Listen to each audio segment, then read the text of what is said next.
Chuck Meinert has been racing motorcycles for over 70 years of his life, and he started back in the day where there wasn't specialization like we have. He's competed in literally every type of motocross event, from trials to speedway to road racing, raced on the beach in Daytona. The Grand Prix is probably the most famous Grand Prix, is the 1956 Catalina Grand Prix, where he emerged the winner.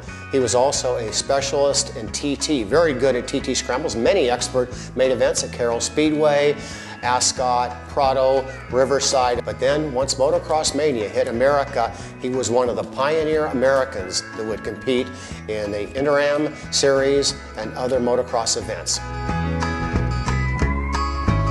My good fortune to meet Chuck many years ago, and I always admired his positive attitude, his upbeat, his ability to make everybody around him feel good. Chuck Meinert, I believe, has always been connected with BSAs, and he remains a BSA man, I think, in his heart.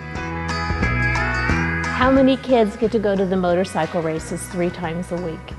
It was weekdays at Speedway with Daddy feet on the pegs, sliding, it was so cool.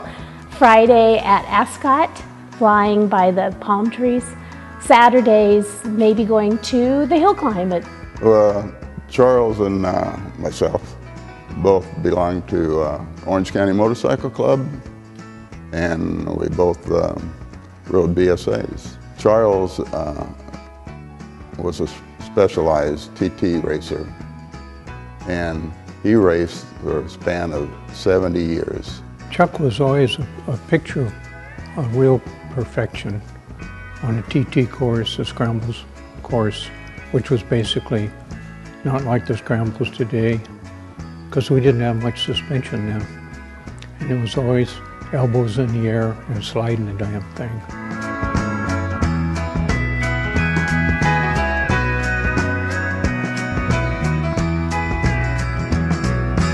I doubt if there's another rider in the world that's ever had a motorcycle named after a race that he won. And in 1958, BSA introduced a new model called the BSA Gold Star Catalina Scrambler. And that was really in honor of Chuck Meinert winning the 1956 Catalina GP. Great motorcycle. All he had done to the original Gold Star was a bigger tank, a bigger front brake, and BSA incorporated those modifications, and the BSA Catalina Scrambler became one of their best-selling dirt bikes. This beautiful trophy is the 1951 second place trophy for the Catalina GP. And actually Chuck gave this trophy away because it meant nothing to him, because in his opinion he was first loser. The 1956 first place trophy, he still has that in his house, and it's one of his proudest possessions. And you can see, trophies back in the day, very special. When we started racing motocross at Saddleback, everybody at Saddleback knew who Fitz Meinert was. He had been in on Indy Sunday. He had raced in Europe. He was a BSA factory rider. He had done like everything you could possibly do, including winning the Catalina Grand Prix, which was like the biggest race of all time. Did you see that guy riding? He's wearing jeans. He's got an open face helmet. He just did things that he wanted to do and the way he wanted to do them. That's the awesome thing about him. Well, the first time I raced Chuck was in 1965, and he was on a BSA, and my dad was a BSA dealer, and he was one of my heroes because he was the BSA champion in the times. And I wanted to be like Chuck, and I wanted to race with him. And I got to race with him in 65 and 66. And then I changed over to Yamahas after that, but Chuck was my inspiration. I'd always come up on Chuck, and before I learned that you don't pass Chuck on the outside, Chuck would turn it wide open, no matter what the circumstances were, to make sure that you didn't pass him where you wanted to pass him. He would let you pass other places, but if he didn't want you to pass, you couldn't pass Chuck. When I first met Chuck at Saddleback, he was racing the 500 Pro class on his BSA. He was 50 years old at the time. I was a cocky kid of 30. Chuck was not somebody that you mess with. Every time I would make a move, come down a hill, try to go around him on the outside, I would notice that his bike was moving imperceptibly towards me. Pretty soon, I was out in the giggle weeds, and there wasn't any track left for me to pass him on. But he didn't cut you off in like a rude way. He just moved you off the track. I would get angry, and I would go over to him, and I'd confront him, and I'd I'd get ready to say something to him, and he'd reach out and grab my hand and shake it and say, great fun, wasn't that great? And I'm going, yeah, I guess if killing me is great fun, it was good.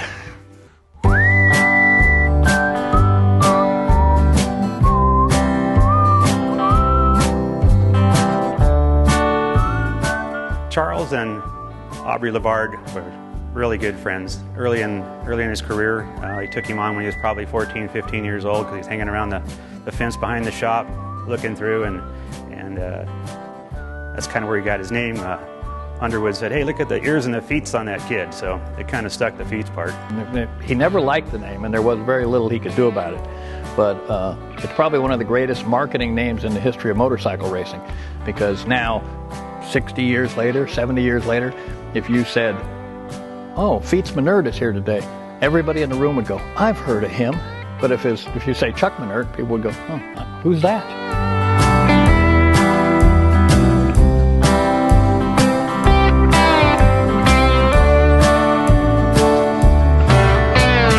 Chuck and I went to Sweden for a motocross series in the 90s, and my favorite story about Chuck is we were in a transport vehicle with the bikes in the back, and we stopped at a gas station, and I asked Chuck, this sounds like a diesel, right? And he says, oh yeah, it's a diesel. We put diesel fuel in a gasoline-powered van and made it about half a mile down the road before the engine blew up. I hear adventures of Mom and Daddy doing races before we were born in sidecar competitions, and they had a blast. And it was always tough to watch Daddy kiss the trophy girls when we were kids. My grandfather also taught me how to fly airplanes in addition to riding motorcycles. And instead of piling in the car for road trips when I was young, we piled in the airplane and went for cross-country flights. Chuck and I went flying every Friday and racing every Saturday for 20 years. We'd go flying, and I loved to roll the airplane, roll through the sky like this and have a wonderful time. Sometimes I'd do it for 100 rolls, continuously, never stopping, just turn around and come back, turn around and come back. He never complained. I never heard a peep on the radio, never said a thing. And then finally, I'd go, that's it, I've had enough. And then you could hear just inaudibly on the radio in your headset, thank God, from the back seat. Daddy was the best show and tell of the whole school year, year after year, as I grew up. I first met Chuck, obviously, when I went to work for BSA in the service department, and I was also racing under the name of Clutch Cargo and racing local scrambles, where Chuck was the man to beat. He was the local hero, and so I got to race a lot with him, but I also met him personally and non-professionally on the outside, and what a great guy.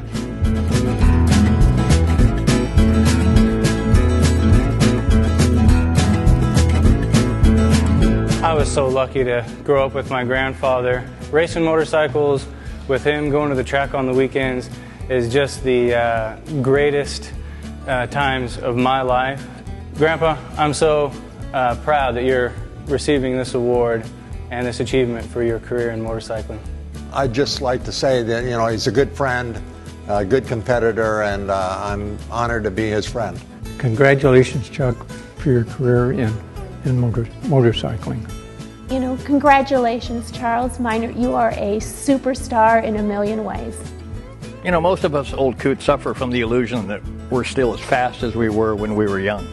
And so we kind of make excuses for why we're not fast anymore. Or we get angry if people say, oh, I thought you were faster than that. I didn't realize you were so slow.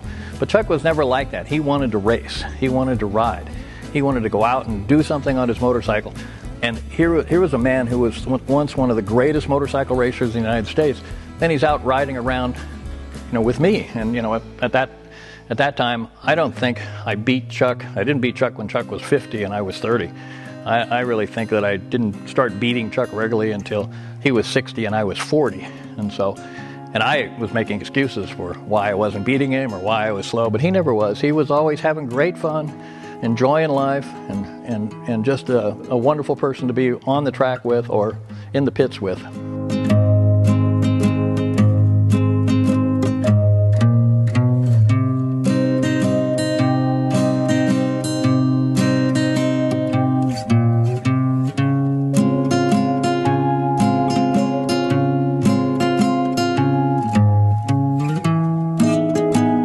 Reinert, I'd like to thank you for 70 years of motorcycle racing and success in the motorcycle industry and bringing so many people into the sport through your passion with the 2014 Edison Dye Motocross Lifetime Achievement Award. And for all of you racers out there, we hope that you too can enjoy 70 years of racing motorcycles.